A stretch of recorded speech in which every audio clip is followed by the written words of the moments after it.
അതിന് മാർക്സിസ്റ്റ് പാർട്ടിക്കാരാ നീ വലിപ്പം പോരാ ആ കുട്ടികളെ സൃഷ്ടിക്കാൻ. അതിന് നിന്റെ മുഖ്യമന്ത്രിയുടെയോ നിന്റെ വിദ്യാഭ്യാസ മന്ത്രിയുടെയോ കള്ളക്കഥകൾ കൊണ്ട് ആ കുട്ടികളെ സൃഷ്ടിക്കാനാവില്ല. ഞങ്ങളുടെ കയ്യിൽ തെളിവുകളുണ്ട്, പോസ്റ്റ്മോർട്ടം റിപ്പോർട്ട് വരട്ടെ. ഞങ്ങളുടെ കയ്യിൽ തെളിവുകളുണ്ട്, പോസ്റ്റ്മോർട്ടം റിപ്പോർട്ട് വരട്ടെ. എന്തേ സഖാബെ പുറത്തു വരാത്തത്? അതിന്റെ പേരിൽ ആളെ പീഡിപ്പിക്കുക, ആളുകളെ ഭീഷണിപ്പെടുത്തുക. പോലീസുകാർ എന്ന് പറയുന്നത് അവരെ മാർക്സിസ്റ്റ് പാർട്ടിയുടെ ചട്ടുകമായി ഉപയോഗിക്കുക. പോലീസുകാരിൽ മാന്യന്മാരുണ്ട്, ഞാൻ അവരെ ആക്ഷേപിക്കാനൊന്നുമില്ല. പക്ഷെ പോലീസുകാരൻ പണ്ട് ആന്റണി മുഖ്യമന്ത്രിയായ സമയത്ത് കണ്ണൂരിൽ പോയി. കണ്ണൂരിലെ പത്രസമ്മേളനത്തിൽ ആന്റണി പറഞ്ഞ ഒരു കാര്യമുണ്ട്, പോലീസുകാരെ അഭിമുഖീകരിച്ചുകൊണ്ട് ആന്റണി പറഞ്ഞ ഒരു കാര്യമുണ്ട്.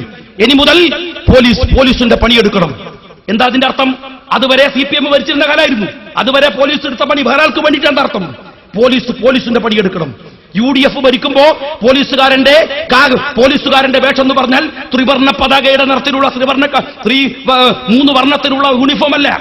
ലീഗ് ഭരിക്കുമ്പോ പച്ച യൂണിഫോം അല്ല. CPM ഭരിക്കുമ്പോ ചുവന്ന യൂണിഫോം അല്ല. പോലീസുകാരന്റെ യൂണിഫോമിന്റെ നിറം കാക്കിയാണ്. ആര് ഭരിച്ചാലും ആ പോലീസുകാരൻ പോലീസാണ്. അവര് നിയമം നടപ്പിലാക്കേണ്ടത്. അതല്ലാതെ ഭരിക്കണവന്റെ അകിട് കഴുകി കൊടുക്കുന്ന ഏർപ്പാടല്ല പോലീസുകാരൻ ചെയ്യേണ്ടത്. അവൻ നിയമം നടപ്പിലാക്കണം. ആ നിയമം നടപ്പിലാക്കാൻ അവന് കഴിയണം. മാന്യന്മാരുടെ പോലീസുള്ള ഒരു നാടായത്.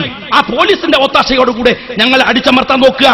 ആണത്വവും ധൈര്യവും ഉണ്ടെങ്കിൽ പോലീസിനെ മാറ്റി നിർത്ത്. നിയമവാഴ്ചയിൽ ഞങ്ങൾ വിശ്വസിക്കുന്നവരാ, അതുകൊണ്ടാണ് ഞങ്ങൾ അടങ്ങിയിരിക്കുന്നത്. അതല്ല, നിങ്ങളങ്ങോട്ട് പോലീസിനെ വെച്ച് ഗുണ്ടായിസം കളിക്കാൻ ശ്രമിച്ചാൽ പോലീസിനെ മാറ്റി നിർത്തും. എന്നിട്ട് DYFI